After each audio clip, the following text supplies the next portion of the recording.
The last day we looked at translational equilibrium. So that was the sum of the forces had to equal to 0. Remember that to be for the sum of the forces in the x direction had to equal to 0 newtons. And also the sum of the forces in the y direction had to be equal to 0 newtons. So remember, translational equilibrium had to do with the movement of things going left, right, up, down, etc. For rotational equilibrium now, we're looking at the sum of the torques. So for something to be in rotational equilibrium, that means whatever torques are trying to make it go clockwise must be counteracted by whatever torques are trying to make it go counterclockwise. So if we scroll down, here's our example for this problem.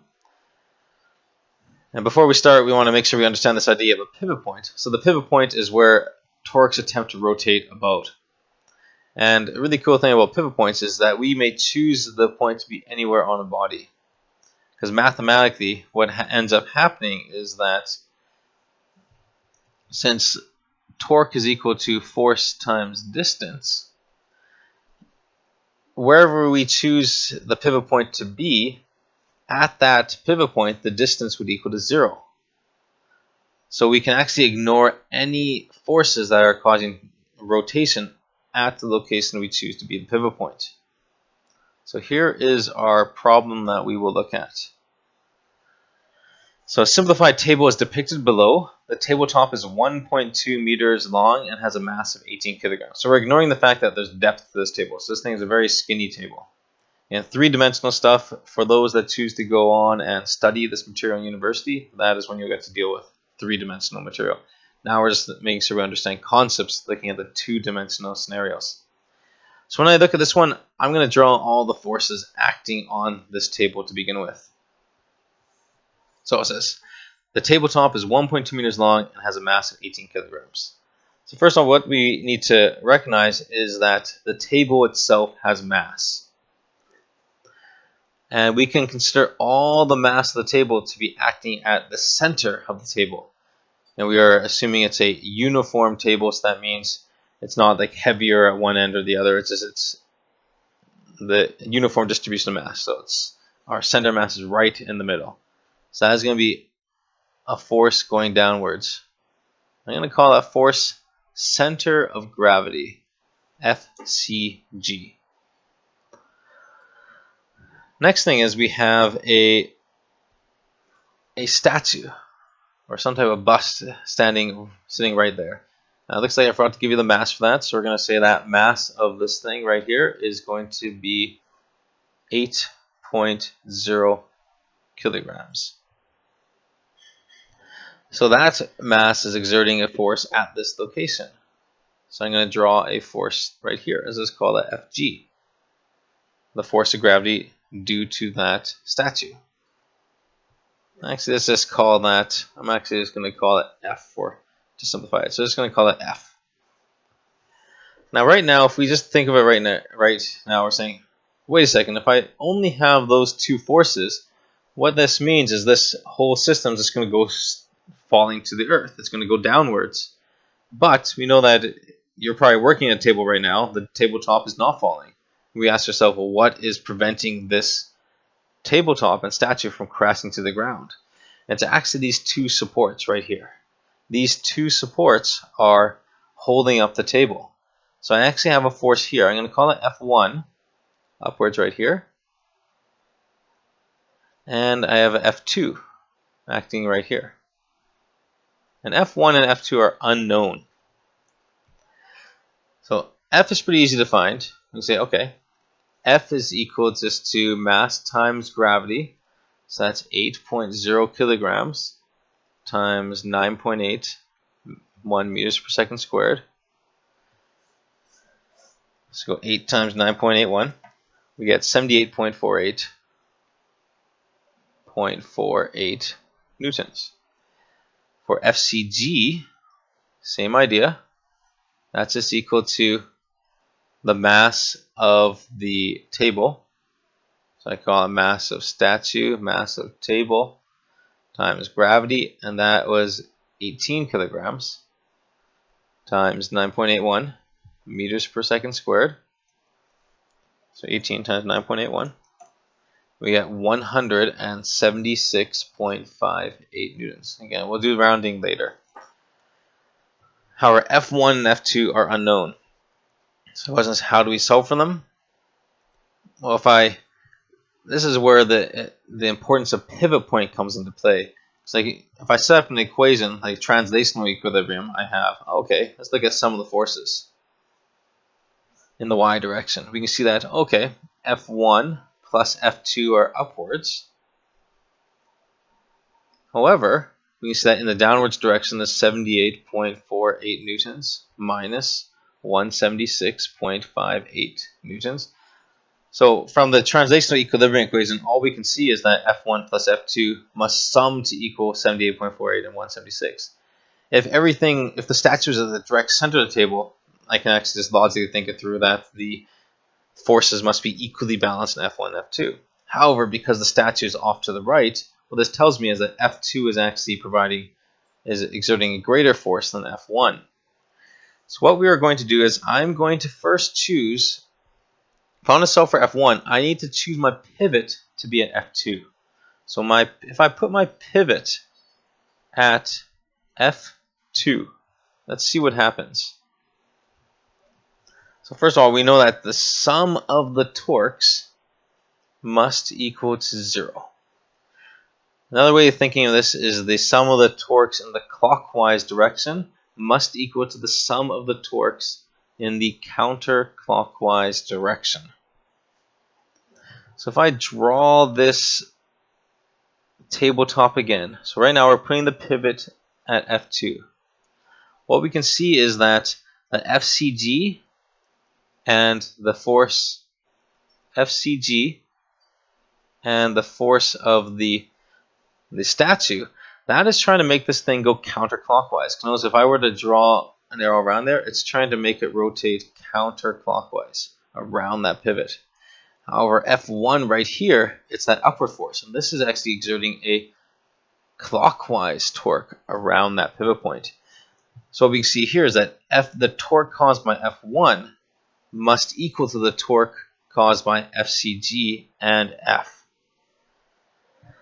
So we say, okay, clockwise, the torque clockwise, sum of the torque clockwise must equal to sum of the torque counterclockwise.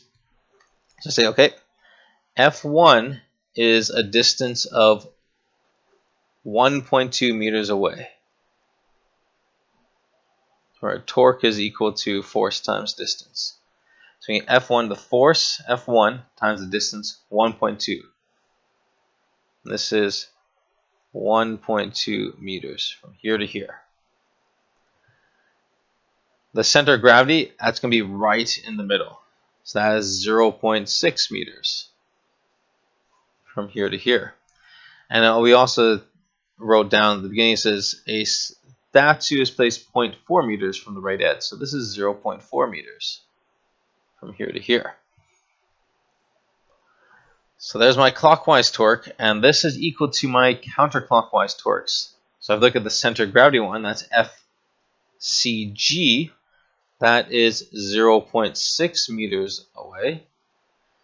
And the other torque, so the force from the statue as well, it's adding to it, just that F, that is 0.4 meters away. So now if we just plug in these numbers, so I'm going to F1 is equal to, F1 times 1.2, FCG, we found out last time that was 176.58 newtons, multiplied by 0.60 meters, and we have 78.48 newtons, and that's a distance of 0.40 meters. Just solving for our one unknown, F1, so it's 78.48 multiplied by 0.4 plus 176.58 multiplied by 0.6. And divide that by 1.2. We get a force F1 is equal to 114 newtons. Or if we want to round that to 2 sig figs, we get F1 is equal to 110 newtons. Okay. So you see F1 must exert a force of about 110 newtons in order to keep this thing lifted upwards. Now there's actually two ways I can solve for F2 now. Notice this equation we wrote at the beginning, right here, the sum of the forces equation. The sum of the forces must add up to 0. So I can actually solve for F2 by just plugging in the values right now. You can see that F2 would just equal to, so I have 78, just plug it in. So F1 we found 114, 114 minus 78.48 minus 176.58. We end up with F2 is equal to 140 newtons. And we're actually done this question now. We've found F2. Ask yourself, does this make sense? Yeah, it makes sense. F2 is going to be bigger because it must support more of that weight of the person. However, we could have also just solved this using pivot points as well. So I'm going to go ahead and erase this part, and then we're going to solve for what happens when we put the pivot point at F1 instead.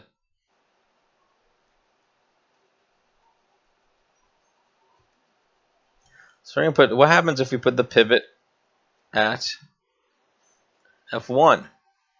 Again, what we found before was we saw F1 is equal to 114 newtons. We got F2 is equal to 140 newtons. So we're trying to show that if we put the pivot at F1, will we get the same answer?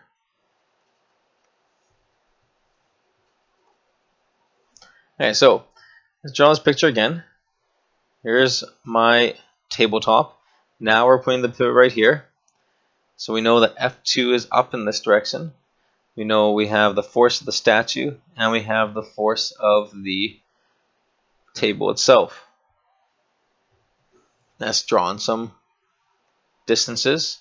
We know the table is still 1.2 meters. We know halfway is still 0.6 meters. The distance from our pivot to our force there is actually going to be 0.8 meters. Because we know right here is 0.4 meters. So now if we do our question, we see F2 is creating, if F1's our pivot point, F2 is creating a counterclockwise torque around it, whereas FCG and F are creating clockwise torques around that pivot point. So we can actually see if we do some of the torques in the counterclockwise direction must equal to the sum of the torques clockwise. So you see that F2 multiplied by 1.2 meters must equal to FCG multiplied by 0.60 meters plus our force of the statue multiplied by 0.80 meters. So the equation is very similar, and all that really happened was that it's a different distance to our statue. So we now solve this in. We get force of the table 176.58 newtons multiplied by 0.6 plus force of the statue 78.48 multiplied by 0.8 meters and divide that by the 1.2. Yes, indeed, we get F2 is equal to 140.61 newtons, which rounds to 140 newtons.